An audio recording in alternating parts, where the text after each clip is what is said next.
Click and scroll, click and scroll. Data on the way. Low income, Lives online today. privacy at stake. Hey! Tap and swipe, day and night.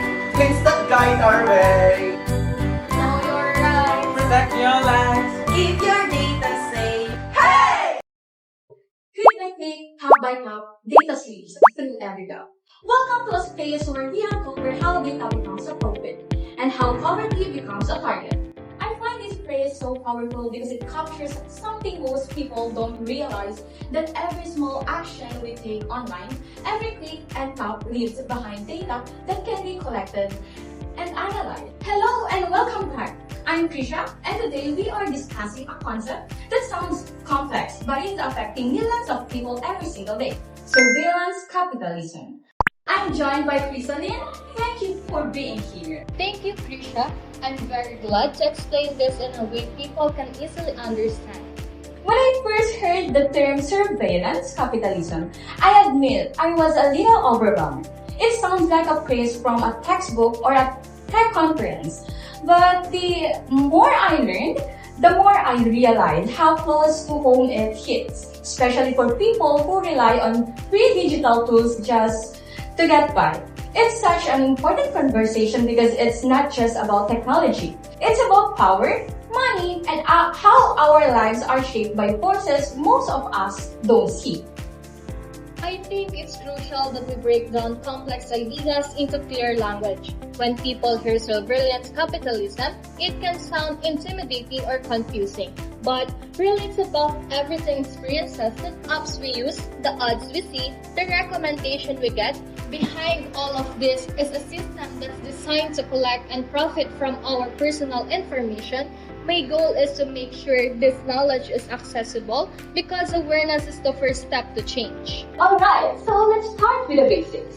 This is the part I think many people want to understand most. We hear the term thrown around, but it often feels abstract. So please, Crisalin, can you help us grasp what surveillance capitalism really means in day-to-day life? Maybe an example or two would help listeners connect with the idea. In a simple words, it's a system where companies make money by collecting your personal data, studying your behavior, and using the information that to influence what you see, what you buy, and sometimes even what you believe. To add to that, think about every time you open an app or browse a website, companies are quietly watching. They track which buttons you press, how long you look at something, even how you scroll. Then they use that information to create a profile of you. That profile helps them decide which ad or messages you might respond to.